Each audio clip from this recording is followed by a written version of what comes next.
खुलुमबाय भिडिअखौ आवगायनायनि सिगाङावनो नोंथांमोना जुदि दासिमबो आंनि भिडिअखौ लाइक खालामाखैब्ला गिबियाव लाइक खालामना हो। बेनि उनाव गाहायाव साबस्क्राइब बाटन दं, बे साबस्क्राइब थुना हो। बेनि उनाव घन्टाखौबो थुनानै अल खालामनानै ला। लोगोफोर, दिनै नोंथांमोना मिन्थिखागौ जे फेसबुक आरो इउटुब बायदिफोराव गोबां भिडिअ आरो खोथाफोरा सर्सा जागासिनो, जायनि जाहोनाव गोबां भाइरेल जागासिनो। फट' भिडिअ गासिबो भाइरेल जागासिनो। बियो मानो बिदि जानो मोनखो? नोंथांमोना जुदि बेफोरखौ मिन्थियाखै अब्ला बे भिडिअनि गेजेरजों नोंथांमोना मिथिनो मोनगोन।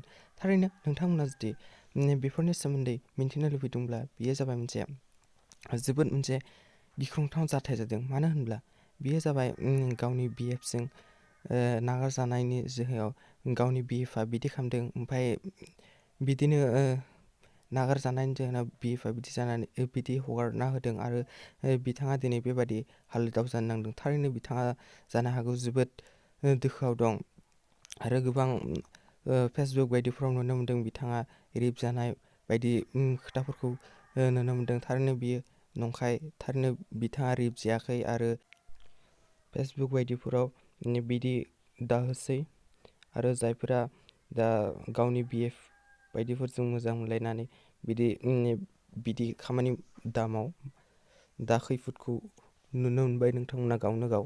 बिदिनो जों बर' हारिनि गेजेराव गोबां नुनो मोनो। ओंखायनो जाहाथे बर' हारिफ्रा रावबो बिदि जाया, बेफोरखौ सांग्रां जा।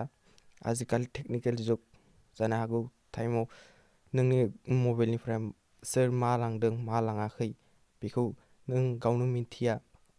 बेयो जाबाय टेकनिकेल जुग, कम्पिउटारनि जुग। नों गावनि मबाइलावल' थादों बेखौ दासान।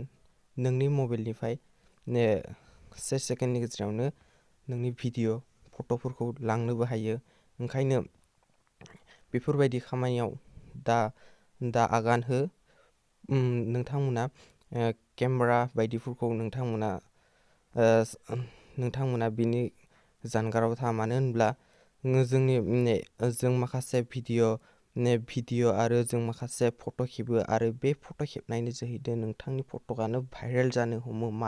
बोरै जायो होनब्ला नोंथांमोना माखासे एप्स बाहायो, बे एप्सनि जोहै माखासे पारमिसन मोनो, जाय पारमिसननि जोहै नोंथांमोननि फट' भिडिअआ भाइरेल जानो हमो आरो बे पारमिसननि जोहै नोंथांनि फट'फोरखौ लांनो हायो। बेखायनो नोंथांमोना जाहाथे दानि टेकनिकेल जुगाव बेबायदि खामानि माव। आरो माखासेया गावनो गाव आपल'ड जानायसो, ओंखायनो दानिया बेबायदिनो आपल'ड जानाय, ओंखायनो बिदि दा खालाम।